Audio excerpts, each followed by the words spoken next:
Hello friends, नमस्कार। मैं प्रियंका स्वागत करती हूँ आप सभी का आपके अपने चैनल टैली टीचर जॉब में। दोस्तों, आज हम डीएलएड थर्ड सेमेस्टर का हिंदी विषय पढ़ेंगे और यहाँ पर आज हम देखेंगे आपका अध्याय नंबर 7, जिसको हम लोग इसके पहले हम लोग देख चुके हैं। आज इस अध्याय के अंतर्गत हम लोग देखेंगे सुलेख लिखना। दोस्तों, इससे में किस तरह से क्वेश्चन पूछे जाते हैं सबसे पहले जानते हैं। इसमें आपका क्वेश्चन पूछता है कि सुंदर लेखन के गुण क्या हैं, या फिर इससे संबंधित पूछता है कि बच्चों में कहानी लेखन के प्रति कल्पना व चिंतन का कौशल किस प्रकार विकसित किया जा सकता है। तो उदाहरण स्पष्ट कीजिए। तो दोस्तों, ये आपके 2017 में पूछा हुआ क्वेश्चन है। तो ये टॉपिक इम्पॉर्टेंट था, इसलिए इसको आज हम लोग देखेंगे। तो चलिए देखते हैं यहाँ पे सुलेख लिखना। सुलेख मतलब सबसे पहले हम लोग जानते हैं क्या है। सुलेख यानी कि सुंदर लेख को कहते हैं। सुंदर लेख को लिखाने के लिए निम्नलिखित उपाय काम में लिए जाते हैं। सबसे पहला क्या है, उपयुक्त वातावरण। बच्चों के बैठने का जो स्थान है वो स्वच्छ, हवादार तथा प्रकाशमान होना चाहिए और वहाँ शोरगुल बिल्कुल नहीं होना चाहिए। तो दोस्तों, यहाँ पर सुलेख के बारे में हम लोग देख रहे हैं कि किस तरह से छात्रों के लिए सुलेख के लिए किस तरह का एटमॉस्फेयर क्रिएट करना चाहिए, एक शिक्षक के द्वारा किस तरह से उनका वातावरण बनाना चाहिए जिससे कि वो सही ढंग से सुलेख को लिख सकें।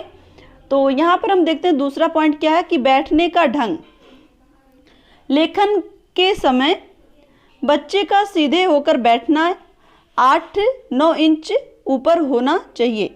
तो दोस्तों, यहाँ पर 8-9 इंच यानी कि जो सीट होती है उसमें जो डिफरेंस होता है लिखते समय, जो डिफरेंस यहाँ पे 8 से 9 इंच का होना चाहिए ताकि लिखते समय झुकना ना पड़े।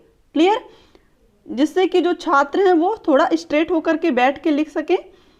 ये तो आप जानते हैं कि क्लास में जो सीट होती है उसी के रेशियो में बनाई जाती है, कि जिससे आप देखेंगे छोटे बच्चों के लिए छोटी सीट होती है, बड़े बच्चों के लिए बड़ी सीट होती है। तो उसी के अकॉर्डिंग बनी होती है वो सीट, जिससे कि वो स्ट्रेट होकर के अपने लेखन को और या फिर अपने पढ़ाई को कंटिन्यू कर पाएं। क्लियर? अब हम आगे देखें। यहाँ पर नंबर 3 पर है कागज की आंखों से दूरी। दोस्तों, ये आपके 2017 में पूछा हुआ क्वेश्चन है कि लेखन कार्य करते समय कागज और आंखों के बीच की कितनी दूरी होनी चाहिए।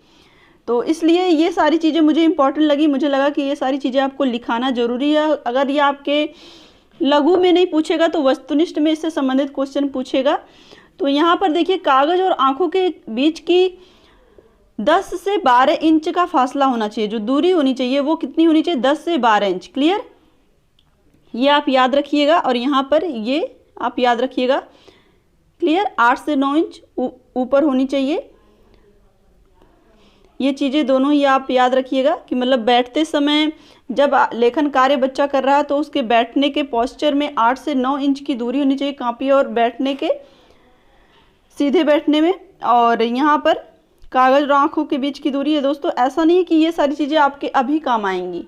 आप जब आगे कॉम्पिटिटिव एग्जाम देंगे तब भी ये सारी चीज़ें आपको पूछी जा सकती हैं। तो इसलिए आप ये सारी चीज़ें इसी आज के दृष्टिकोण से ना पढ़िए। दोस्तों, अब हम आगे देखते हैं। यहाँ पे देखिए नंबर 4 पॉइंट है कलम पकड़ने की विधि।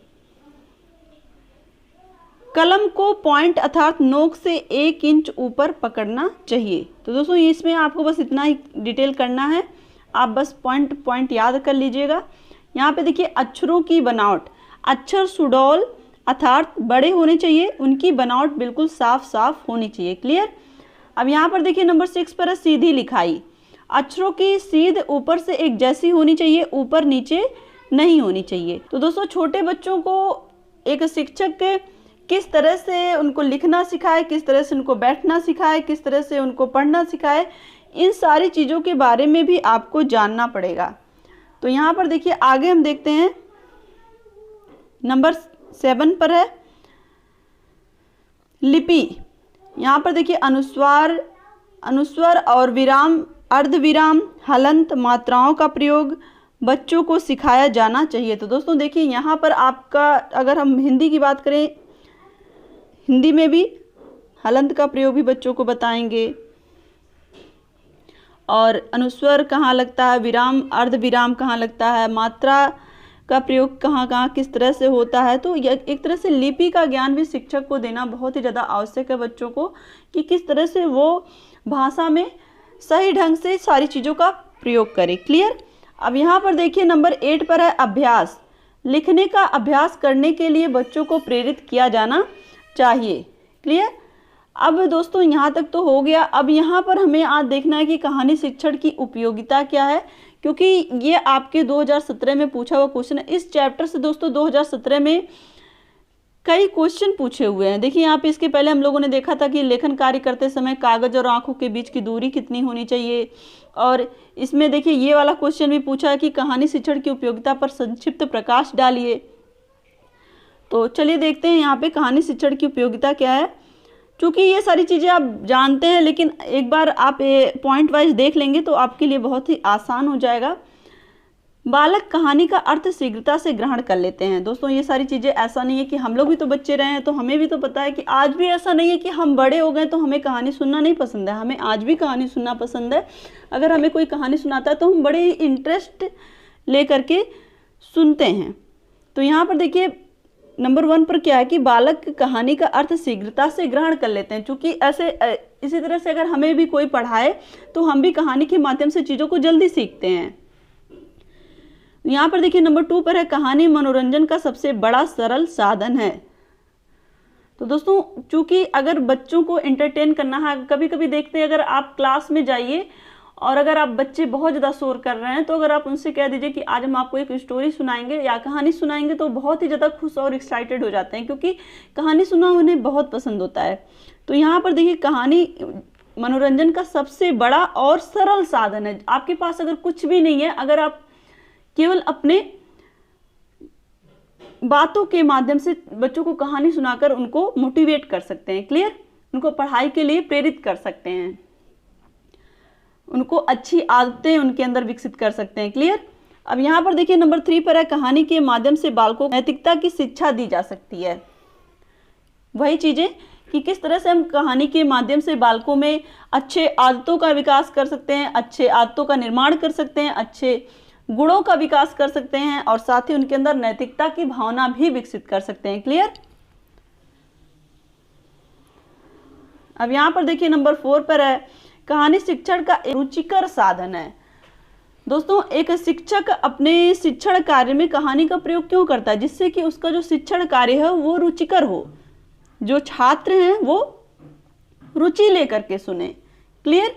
देखिए कभी कभी ऐसा नहीं है कि कहानी केवल बच्चों को मोटिवेट करने के लिए सुनाई जाती। कभी कभी चीज़ों को एक शिक्षक समझाने के लिए, जो भी टॉपिक है उसको समझाने के लिए वो कहानी की तरह उसको क्रिएट करता है, कि जिससे कि छात्रों को अच्छे से समझ में भी आ जाएगा और क्या होगा कि वो मनोरंजन तरीके से एक तरह से रुचि लेकर के उसको चीज़ों को समझेंगे और सुनेंगे। क्लियर। और दोस्तों देखिए ये वाला भी क्वेश्चन आपके एग्जाम में आया हुआ है कि बच्चों में कहानी लेखन के प्रति कल्पना व चिंतन का कौशल किस प्रकार से विकसित किया जा सकता है, सो उदाहरण स्पष्ट कीजिए। ये भी आपके 2017 में पूछा हुआ क्वेश्चन है। तो दोस्तों ये सारे बहुत ही महत्वपूर्ण क्वेश्चन है, इसलिए इस टॉपिक में मैंने ये सारी चीज़ें आपको पढ़ाई। तो चलिए देखते हैं यहाँ पर अब बच्चों में कहानी लेखन के प्रति कल्पना व चिंतन कौशल। चलिए देखते हैं। कहानी कहलवाने से विद्यार्थियों का संकोच दूर होता है, उनकी कल्पना व चिंतन शक्ति का विकास होता है और विद्यार्थियों में कहानी 2 प्रकार से कहलवाई जा सकती है।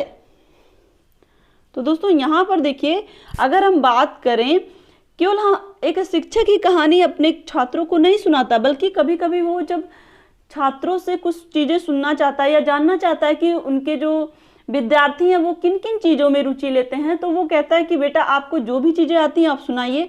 तो यहाँ पर कुछ बच्चे ऐसे होते हैं जो चुटकुले सुनाते हैं, कुछ बच्चे ऐसे होते हैं जो गीत सुनाते हैं, कुछ बच्चे ऐसे होते हैं जो कहानी सुनाते हैं।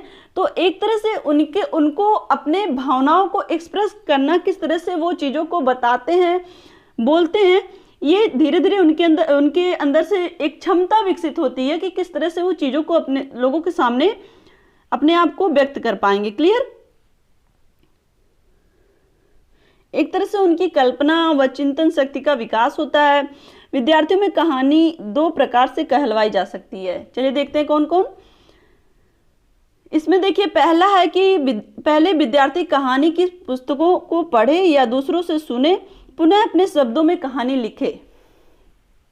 तो दोस्तों यहाँ पर देखिए एक शिक्षक अपने छात्रों को कहता है कि पहले इस कहानी को अच्छे ढंग से पढ़िए, फिर उसके बारे में आप हमें बताइए, या फिर उसको अपनी भाषा में, अपने लैंग्वेज में, अपने विचार से उसको स्पष्ट करिए। तो एक तरह से दोस्तों अगर हम देखें तो इस तरह से अगर आपने इतिहास विषय के बारे में देखा होगा तो इतिहास विषय या भूगोल विषय में भी ऐसा ही होता है कि जब एक शिक्षक किसी क्षेत्र भ्रमण पे या फिर ऐतिहासिक भ्रमण पर ले जाता है तो वहां पर छात्रों को प्रोजेक्ट कार्य देता है। जब वो स्कूल में वापस आता है तो कहता है कि इस प्रोजेक्ट कार्य में आपको यही करना है कि जो जो चीजें आपने देखी, सुनी, समझी हैं उसको अपने शब्दों में आप लिखिए।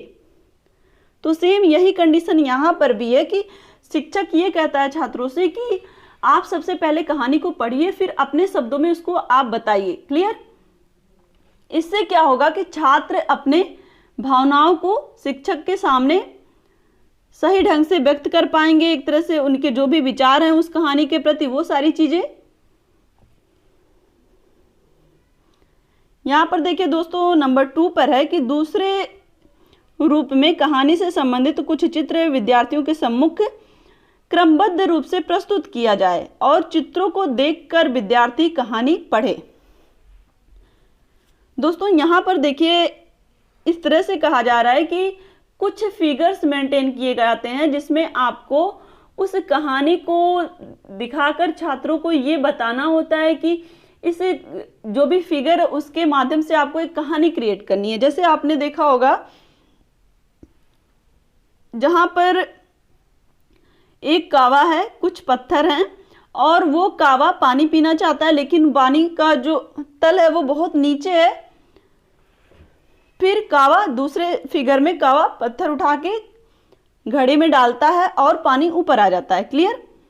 तो इस तरह से वो जो फिगर है उस फिगर को देख करके छात्र इमेजिन पावर का इस्तेमाल करेंगे और उस कहानी को क्रिएट करेंगे। क्लियर? या फिर हम कहें लोमड़ी जो अंगूर देख करके बाद में बोलती है अंगूर खट्टे हैं, तो एक तरह से यहाँ पर देखेंगे एक लोमड़ी फिगर के माध्यम से बताया जाता है कि एक लोमड़ी है जो अंगूर खाना चाहती है, उसको भूख लगी रहती है लेकिन अंगूर बहुत ऊपर रहता है और बार बार उछल के अंगूर को लेने की कोशिश करती है, लेकिन बाद में क्या होता है कि वो अंगूर को नहीं ले पाती है और बोलती है अंगूर खट्टे हैं। तो ये सारी चीजें, तो यहाँ पर इस तरह से 2 टाइप यहाँ पे बताए गए हैं कि 2 तरह से छात्र अपने विचारों को कहानी के माध्यम से व्यक्त कर सकते हैं। पहले में क्या था कि छात्र सबसे पहले कहानी को पढ़ेंगे फिर उसके बारे में अपने शब्दों में बताएंगे, और दूसरे में क्या है कि किस अलग अलग तरह के फिगर को देख करके जो भी छात्र हैं उस फिगर के बारे में कहानी मेंटेन करके कहानी को बताएंगे। क्लियर?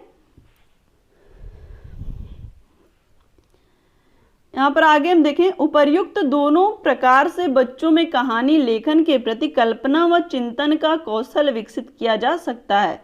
यहाँ पर देखिए किस तरह से छात्रों में कल्पना और चिंतन शक्ति का विकास होगा, किस तरह से वो अपने भावनाओं को, अपने विचारों को लोगों के सामने किसी भी पर्टिकुलर टॉपिक के विषय में वो लोगों के सामने अपने भावनाओं और विचारों को रखेंगे। क्लियर?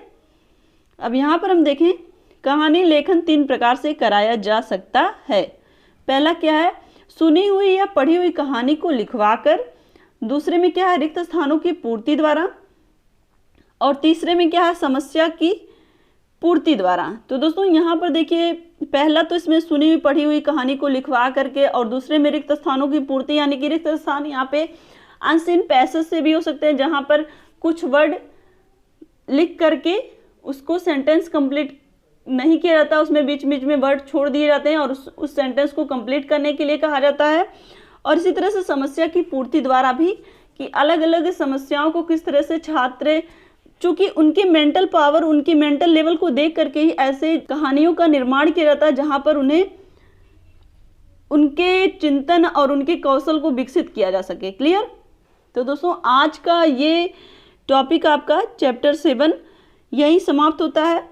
तो मुझे लगता है कि आपको ये सारी चीज़ें बहुत अच्छे से समझ में आई होंगी। तो वीडियो को लाइक कर दीजिएगा और कमेंट के माध्यम से हमें ज़रूर बताइएगा कि हमारा ये प्रयास आपको कैसा लगता है। साथ ही अगर आप चैनल पर नए हैं तो प्लीज़ चैनल को सब्सक्राइब करके बेल आइकन बटन को जरूर प्रेस कर दीजिएगा, जिससे हमारे सभी वीडियोज़ की नोटिफिकेशन आपको मिल सके। तो इसी तरह से आप अपनी मेहनत जारी रखिए, अपना ध्यान रखिए, अपनों का ध्यान रखिए, अपने आसपास सफाई रखिए। हमसे जुड़ने के लिए थैंक यू सो मच। जय हिंद।